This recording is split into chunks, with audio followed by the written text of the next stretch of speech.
La organización civil Gestar Derechos denunció que una mutualista le practicó una cesárea y prohibió la presencia de un acompañante a una mujer con coronavirus que iba a dar a luz. Para hablar de parto humanizado, de violencia obstétrica, es que recibimos a María de la Paz Echeto, abogada con formación en género e integrante del grupo Gestar Derechos. Bienvenida. Muchas gracias, buenos días. Bueno, se conoció ese caso a través de los medios.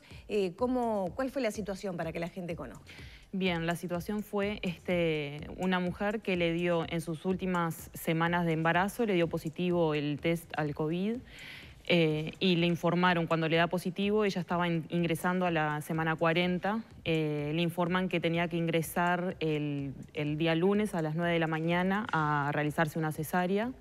Que no podía ingresar acompañada, se tenía que presentar sola con 8 horas de ayuno. ¿El motivo era el coronavirus o otra condición? Sí, en realidad ella tenía un poco de diabetes gestacional que estaba controlada, por lo tanto, en realidad se tenía que interrumpir de alguna manera el embarazo en la semana 40 por determinados riesgos que podría conllevar, pero en una primera instancia se había hablado de ingresarla el lunes para una inducción al parto. Cuando se da el positivo, le dicen que directamente entra cesárea. O sea que entendemos que sí, que la indicación de cesárea fue en definitiva el COVID.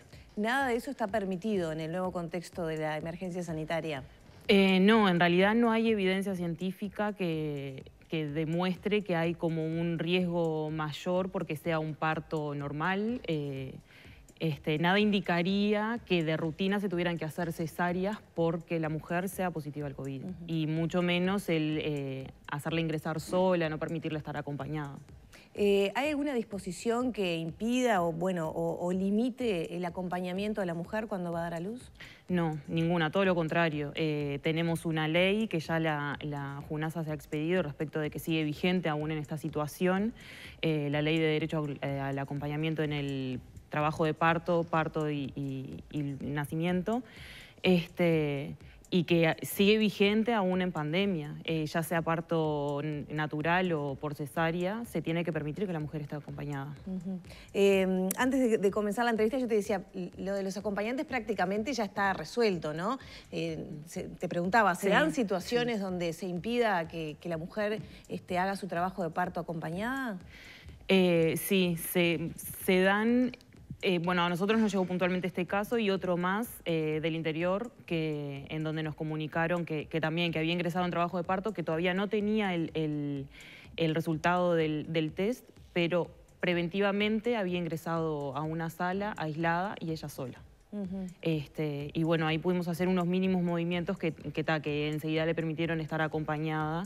No sé cómo fue el desenlace porque en realidad quien se comunicó fue una amiga que estaba acá en Montevideo. No tuvimos como un contacto directo con ella porque estaba aislada precisamente. Pero esto es una reacción frente a la posibilidad o la presencia de casos de COVID, ¿o ustedes creen que es algo más generalizado?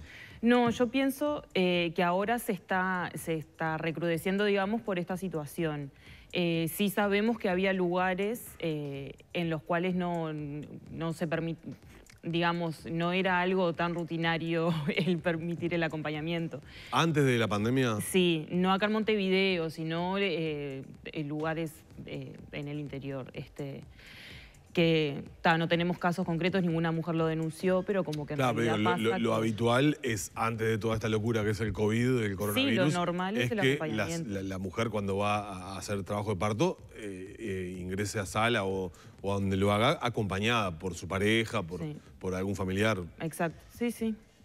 Doctora, de todas maneras, puede ser, esto lo digo porque me ha sucedido en estos últimos días, ingresar a diferentes instituciones, muchas de ellas de las que soy cliente y se supone que debo ser bien tratado, sí. Y las reglamentaciones de la pandemia que hace que uno deba ingresar por determinados lugares, salir por otros, que no eran los habituales, a los que uno estaba acostumbrado, hace que aquellas personas que se ponen para que den las directivas muchas veces nos tratan con un autoritarismo que, por ejemplo, ayer a mí en 2 o 3 oportunidades llegó a molestármelo. Yo suelo tomarme esas cosas con mucho buen humor cuando me dan órdenes, cuando me dicen dese vuelta, sáquese el tapaboca, mire a la cámara. Y trato de tomarme la vida con un poco más de alegría. Pero ¿qué sucede? En una institución médica y en una situación de parto, la vulnerabilidad y el estado emocional que tiene una persona es completamente diferente. Es probable que esté pasando también a nivel de la situación médica en general, que haya como un aprovechamiento de esas situaciones y claro, frente a una situación de pandemia, ejercer como una autoridad que no tenemos para decidir cosas como estas, que es, bueno, la de que no se pueda tener un parto humanizado. Sí, no puedo hablar en general. Sí podemos percibir que en algunos casos hay como un abuso de ese poder o de esa autoridad y de esto de esta sensación de miedo y de temor que nos genera a todos, el no saber bien cómo controlar la situación de pandemia, el coronavirus y demás, si nos vamos a contagiar, si no, dónde está presente. Claro.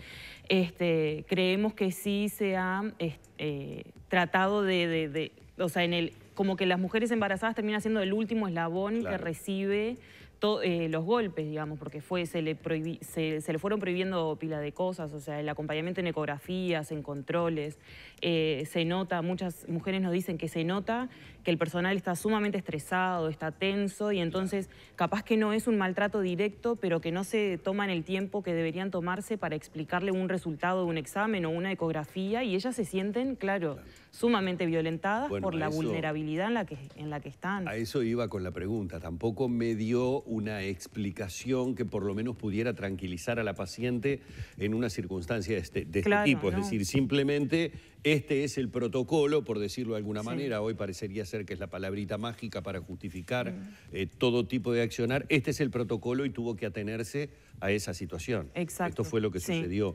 ¿Y qué es lo que llevan adelante ustedes ahora? Evidentemente, lo decimos porque mucha gente se puede estar preguntando por qué no mencionan de qué institución están hablando. Esto trata de preservar, obviamente, la situación de la paciente. Sí, nosotros lo hicimos como para alertar que esta situación estaba pasando y que más allá de la institución médica, en otras podía llegar a pasar y no estaba llegando a nosotros. Entonces nosotras lo que hicimos fue tratar de usar este caso como para prevenir y a las mujeres que nos contactan, bueno, pregunten, llegado el caso, en su institución, de qué manera se manejarían si llegara a pasar esto. Ya para cerrar, ¿qué tiene que saber la mujer que está en esa situación? Porque ahora cuando alguien se va a internar es hisopado y a la espera de ese resultado, bueno, queda como si tuviera coronavirus, ¿no? Cuando el resultado es negativo ya el tránsito por la institución médica es normal. ¿Qué tiene que exigir esa mujer? ¿Puede ser acompañada en la espera del resultado de ese test? Sí, claro, sí, más si ella ya está. Porque ¿qué pasa? Ahora en los últimos controles de las últimas semanas del embarazo, cuando ya se está a término, se hace el hisopado como para ya irlo teniendo previo a que ella tenga que ir a internarse por el trabajo de parto. Entonces, si ya lo tiene, nada, es preguntar, ¿llega a ser positivo? ¿Cómo me tengo que manejar? ¿Qué tengo que hacer? ¿Cómo me voy a trasladar al sanatorio? Mi acompañante, ¿qué características tiene que tener la persona que me acompañe? Porque también en este caso, su pareja dio negativo antes de que se realizara la cesárea e igual no pudo acompañarla. Tuvo que ir una amiga que no había tenido contacto con ella. Entonces, ¿qué características tendría que tener también el acompañante para poder estar ahí, como para irse preparando y que sepan que no se le puede violentar su derecho a estar acompañada, que en todas las instancias tiene que tener una persona de su confianza, que la cesárea no es que el COVID no es una indicación de cesárea.